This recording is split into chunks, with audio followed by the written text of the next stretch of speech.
Bonjour à tous, aujourd'hui on va parler des autotests Covid, de leur intérêt, de leur fonctionnement et puis de comment ça marche. Moi je vais en faire un pendant la vidéo, comme ça vous allez voir comment ça fonctionne, c'est assez simple. Vous pouvez remarquer déjà de prime abord que je suis tout rasé, et c'est pas par changement de style, c'est simplement que demain matin je donne un cours, d'ailleurs c'est pour ce cours que je vais me tester demain matin. Je vais être dans un environnement clos, avec un nombre de personnes et je ne pourrai pas aérer cet espace. Donc je vais porter un masque FFP2. Or, pour qu'un masque FFP2 soit étanche, il faut se raser la barbe. Donc je me suis rasé la barbe pour ça. Demain matin également, je ferai un autotest Covid pour voir si je ne serais pas porteur asymptomatique du SARS-CoV-2 et auquel cas je risquerais potentiellement de le transmettre en entrant dans l'université. Donc les autotests, comment ça marche? Ce sont des tests antigéniques, ça fonctionne exactement pareil que les tests de grossesse. Et ils sont vraiment très faciles à mettre en œuvre et assez fiables. Ils sont moins fiables que les tests PCR, mais ils permettent de détecter des charges virales importantes. Alors est-ce que ces autotests sont fiables? Eh bien oui, simplement comme c'est une autre technique de prélèvement et une autre technologie que les tests PCR, ils ont une sensibilité un petit peu différente. Ils sont moins sensibles et donc ils ne peuvent pas détecter des charges virales aussi faibles que les tests PCR. Néanmoins, si vous avez une charge virale suffisante pour être très contaminant, les tests antigéniques vont le détecter sans problème.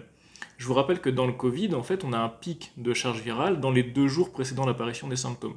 Donc vous pouvez très bien être très contaminant, avoir une charge virale très haute et ne pas le savoir, notamment si vous êtes passé au travers du tracing.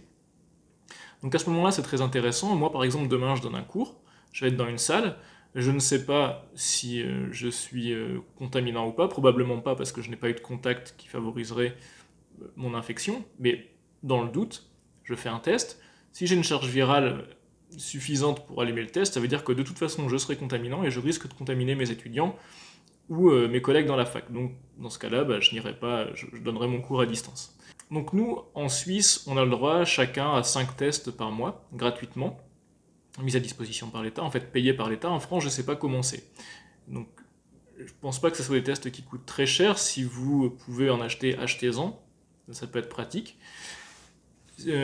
Quand vous êtes une entreprise, je vous encourage fortement à investir dans ces autotests et puis à les distribuer à vos employés.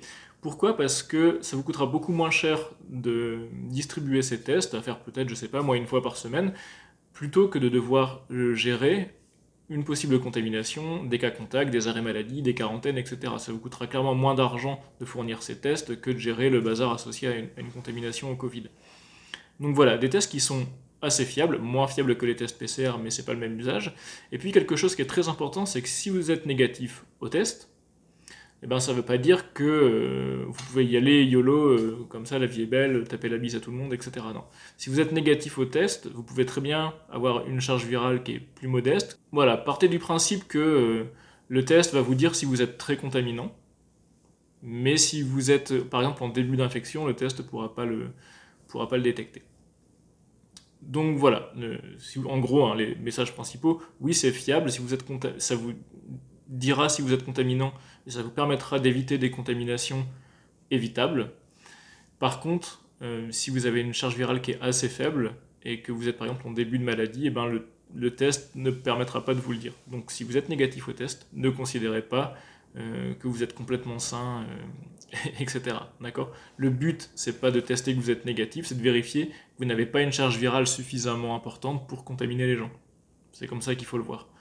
Donc, si vous avez un test négatif, ça n'empêche pas la distanciation sociale, de porter des masques, aérer les pièces, etc. Voilà. Donc, on va passer à la démonstration du test. Puis d'abord, je vais vous montrer comment le kit fonctionne. Petite note, ici, je vous montre pour mon kit à moi. Pour votre kit à vous, si ça vient d'une autre marque, vous aurez peut-être des choses un petit peu différentes. Par exemple, peut-être que vous aurez le liquide tampon à part. Voilà, référez-vous à la notice de votre kit. Donc ce kit, un kit de test, il est composé de 4 éléments. Le premier élément, c'est des couvillons, c'est ce coton-tige, qu'on va pas s'introduire tout au fond de la gorge comme on le fait pour les tests PCR, mais qu'on va se passer dans la narine, enfin dans les 2 narines, comme à peu près à la même profondeur qu'on fait quand on se cure le nez avec son doigt, quoi. Ça va pas vraiment plus loin. Donc c'est pas très contraignant, et c'est pas désagréable, c'est pas agréable non plus, mais c'est pas désagréable, c'est pas difficile à faire.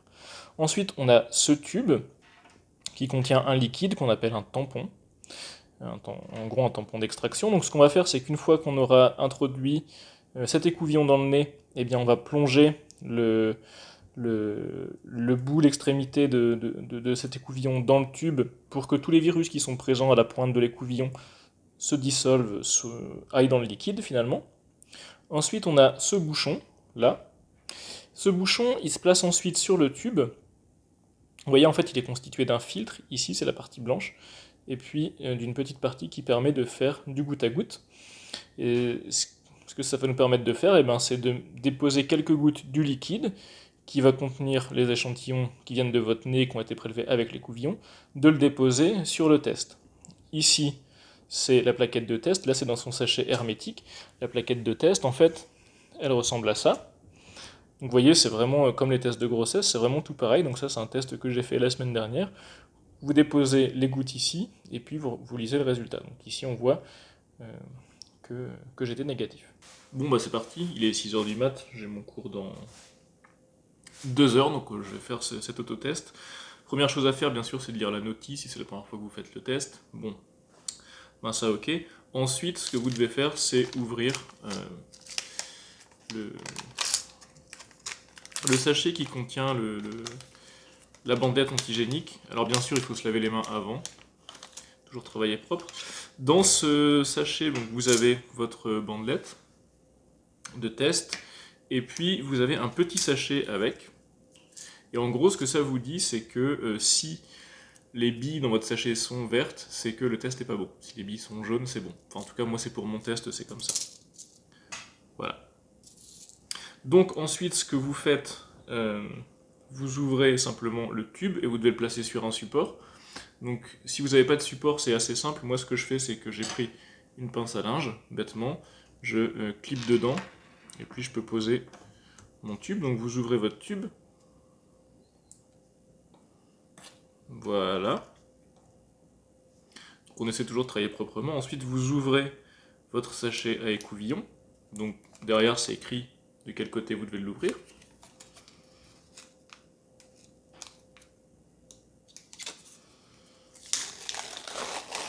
Ok.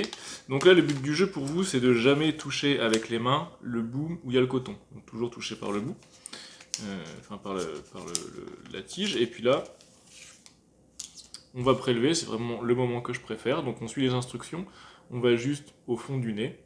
On fait à peu près 15 secondes par narine, et c'est parti.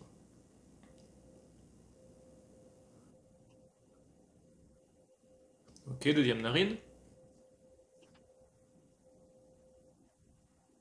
Voilà, donc je pense que c'est la vue la moins sexy du monde. Maintenant, ce qu'on fait, c'est qu'on trempe le bout de son coton dans le tube. Donc, hop. Je le mets dedans. Là, on tourne bien. On doit tourner à peu près une dizaine de fois pour vider finalement le coton dans le liquide. Ensuite, ce que vous faites, c'est que vous pressez sur le tube est un peu mou. Et puis, vous retirez le coton comme ça. Ce qui permet d'extraire vraiment tout ce qu'il pourrait y avoir dans le coton et de le mettre dans le liquide. Et ensuite, simplement, vous reposez votre coton sur le papier. Voilà. Ensuite, vous mettez le petit bouchon. Paf. Voilà, c'est fait. Donc, il y a le bouchon avec le compte-gouttes. Et maintenant, on peut simplement remplir le compte-gouttes. Donc moi je dois mettre 4 gouttes. Alors, je vais le faire ici.